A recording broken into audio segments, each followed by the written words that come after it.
Hello, नमस्ते, सलाम, सत श्री अकाल। होप आप सब ठीक होंगे अपने अपने घरों में। मैं कंचन आपका हमारे अपने चैनल हेरिटेज भारत में स्वागत करती हूँ। यहाँ हम बात करते हैं इंडिया के डिफरेंट कल्चर, ब्यूटीफुल फेस्टिवल्स और डिफरेंट फ्लेवर्स ऑफ फूड के बारे में। तो दोस्तों, मैं आपको सबसे पहले धन्यवाद बोलना चाहूँगी हमारे प्रीवियस वीडियो को इतना प्यार देने के लिए। होप करती हूँ कि मैं आगे भी आपको ऐसे अच्छे कंटेंट देती रहूँ। आपका प्यार और सपोर्ट हमारे साथ बना रहे।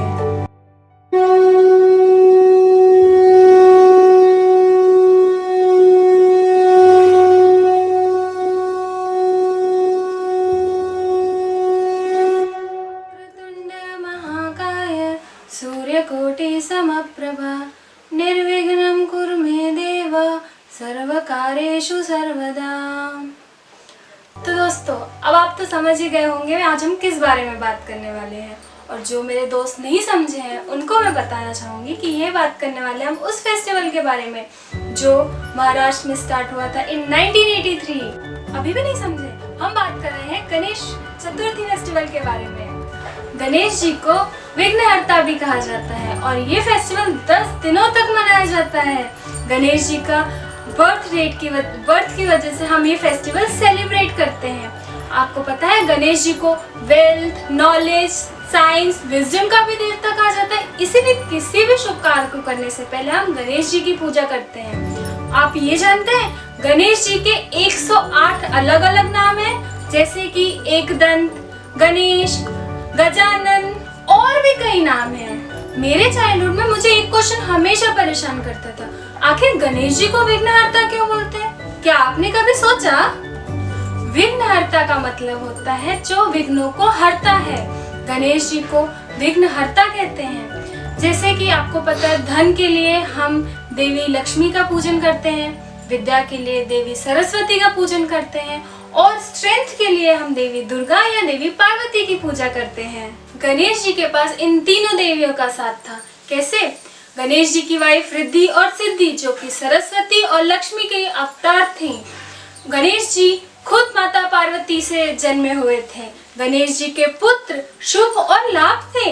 गणेश जी के अंदर इन सारी शक्तियों का वास था। इसीलिए लाइफ में आ रही किसी भी हर्डल्स को गणेश जी रोकते हैं, इसलिए हम उन्हें विघ्नहर्ता कहते हैं। कब और कैसे स्टार्ट हुआ था ये गणेश चतुर्थी फेस्टिवल मनाना? गणेश चतुर्थी फेस्टिवल वैसे तो बहुत पहले से सेलिब्रेट किया जाता है, लेकिन 1893 में बाल गंगाधर तिलक जी ने सबको यूनाइट करने के लिए इस फेस्टिवल को बहुत बड़े स्तर पे आयोजित किया था, जहाँ पर वो लोगों तक अपनी आवाज पहुँचा सके। इसके लिए उन्होंने सबको बुलाया था, सब वहाँ पर आए थे और बाल गंगाधर तिलक ने अपनी आवाज लोगों तक पहुंचाई थी और सब यूनाइट होकर के इंडिपेंडेंस के लिए अंग्रेजों के खिलाफ लड़े थे। तो दोस्तों, आखिर क्या वजह है जो ये फेस्टिवल हम 10 दिनों तक मनाते हैं? आइए जानते हैं इसकी story. According to religious book, Ved Vyas ji ने गणेश जी को 10 दिनों तक महाभारत की कथा सुनाई थी और अपनी आंखें बंद कर ली थी। जब उन्होंने 10 दिन के बाद अपनी आंखें खोली और देखा तो गणेश जी के बॉडी का टेम्परेचर बहुत बढ़ा हुआ था।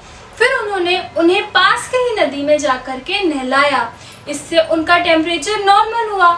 फिर इसी तरह हम 10 दिनों तक अपने घर में गणपति को बिठाते हैं, उनकी पूजा करते हैं और 11वें दिन उनका विसर्जन करते हैं। बढ़ते हुए एनवायरमेंट अवेयरनेस के साथ लोगों ने गणेश चतुर्थी को भी एनवायरमेंट फ्रेंडली वे में मनाना स्टार्ट कर दिया। जैसे कि पहले हम प्लास्टर ऑफ पेरिस के गणेश की मूर्तियाँ यूज करते थे और आज हम मिट्टी के यूज करते हैं। पंडालों को सजाने के लिए हम नेचुरल थिंग्स का यूज करते हैं, जैसे कि नेचुरल फ्लावर्स, नेचुरल बेलों का यूज किया जाता है। वैसे तो ये फेस्टिवल पूरे भारत में मनाया जाता है, लेकिन महाराष्ट्र, तमिलनाडु, केरल, गोवा में ये फेस्टिवल बहुत एंथुसियाज्म के साथ मनाया जाता है। वहाँ पे लोग इस फेस्टिवल को मनाने के लिए बहुत एक्साइटेड रहते हैं। तो ये जैसे जैसे लोग फैल रहे हैं वैसे ही ये फेस्टिवल इंटरनेशनली भी सेलिब्रेट होने लगा है। क्या आप जानते हैं ये फेस्टिवल इंडिया के अलावा और भी कंट्रीज में सेलिब्रेट किया जाता है, जैसे कि Canada, Mauritius, Thailand, UK, US, Fiji जैसे देशों में। और तो और कुछ कंट्रीज की गवर्नमेंट ने इस दिन के लिए स्पेशल हॉलिडे भी अनाउंस किया हुआ है। तो आज हमने कितनी सारी बातें जानी गणेश चतुर्थी फेस्टिवल के बारे में। इस चीज को और जानने के लिए हमने हमारे एक गेस्ट मेहमान को बुलाया हुआ है, जो सालों से इस पूजा को करते आ रहे हैं। आइए जानते हैं उनकी क्या आस्था जुड़ी हुई है इस त्योहार के साथ। नमस्कार, मैं मिसेस मोहिनी पराड़कर और मैं नागपुर की रहने वाली हूँ। गणेश चतुर्थी आप सभी लोग जानते हो, जो कि स्पेशली महाराष्ट्र में बहुत यानी ज़्यादा इसे मनाया जाता है। आप अपने घर में गणपति कब से बिठाते हैं?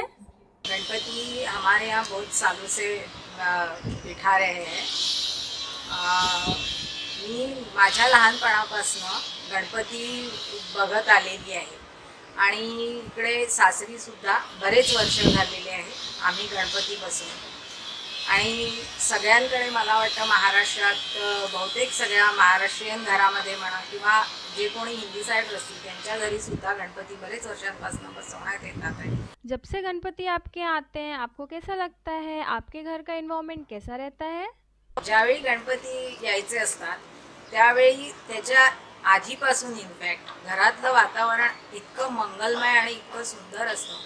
गणपती येणार या खुशीने सगळे घरातले लोक म्हणजे उत्साहात असतात आणि गणपतीला वेलकम करण्याच्या ह्याच्यात असतात की यावर्षी गणपतीला काय डेकोरेशन करायचं हा सगळा विचार आमच्या मनात चाललेला असतो.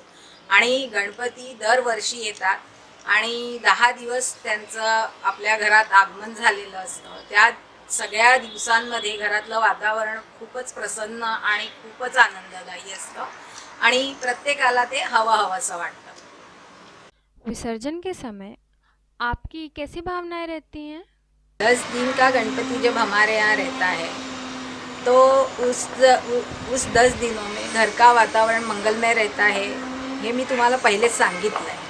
आणि त्या 10 दिवसात आम्ही गणपतीला जे जे काही आवडतं ते सगळं करण्याचा प्रयत्न करतो. परंतु ज्या दिवशी त्याचं विसर्जन असतं त्याला आपण अनंत चतुर्दशी म्हणतो. ज्या दिवशी गणपतीचं विसर्जन करतात 10 दिवसाच्या गणपतीचं त्या दिवशी विसर्जन असतं आणि आपल्याला हे सगळं जे घरातलं वातावरण असतं इतकं चांगलं, त्या दिवशी ज्या दिवशी गणपती जाणार असतात त्या दिवशी सकाळपासूनच मनाला एक वेगळी रुखरुख लागलेली असते की आज गणपतीचं विसर्जन होणार. आणि आता हे जे 10 दिवसाची जी धावपळ असेल ती आता उद्यापासून राहणार नाही.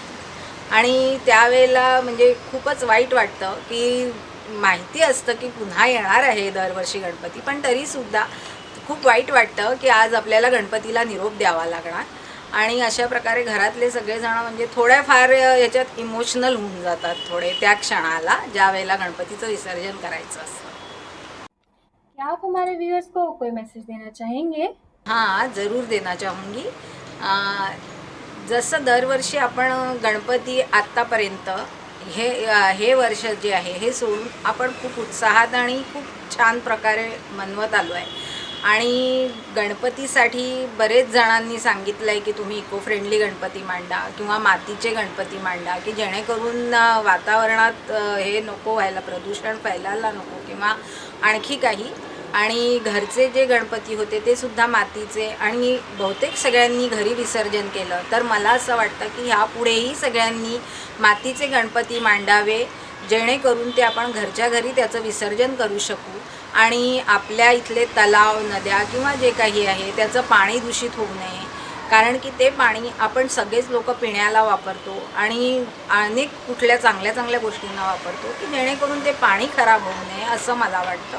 अरे वाह, हमने आज कितनी सारी बातें जानी, लोगों की कैसी आस्था जुड़ी है, वो कितने सालों से इस फेस्टिवल को सेलिब्रेट कर रहे हैं. हमने ये सारी बातें आज जानी. अच्छा लगा ना सुन के? तो चलिए दोस्तों, मैं आपसे आज एक अनुरोध करती हूँ, आगे हम जब भी इस फेस्टिवल को मनाएं कोशिश करें कि एनवायरमेंट फ्रेंडली वे में मनाएंगे. इसके लिए हम हमेशा मिट्टी की ही आइडल खरीदेंगे और तो और जो पूजा की सामग्री होंगी वो भी नेचुरल चीज़ों को रखेंगे. और आपने सुना तो होगा ही जो आज नया ट्रेंड चला है मिट्टी के गणेश जी में एक बीज डालने का, यानी ट्री गणेशा. यानी कि जब हम उन्हें विसर्जन करें ना तो एक नया ट्री आए और जिससे हम अपने एनवायरनमेंट को ग्रीन रख सकें. सो दोस्तों, अगर आपको हमारा ये वीडियो अच्छा लगा है तो लाइक एंड शेयर करना मत भूलिएगा. और अगर आप हमें कोई सजेशन या कमेंट या फीडबैक देना चाहते हैं तो कमेंट सेक्शन में ज़रूर बताइएगा. और ऐसे और अपडेट्स के लिए या ऐसे और वीडियोस देखने के लिए हमारे चैनल को सब्सक्राइब कीजिए और बेल आइकन को क्लिक कीजिए. और अगर आपने हमारा पुराना वीडियो नहीं देखा है ना तो प्लीज जाके डिस्क्रिप्शन बॉक्स में चेक करिए। Stay home, stay safe.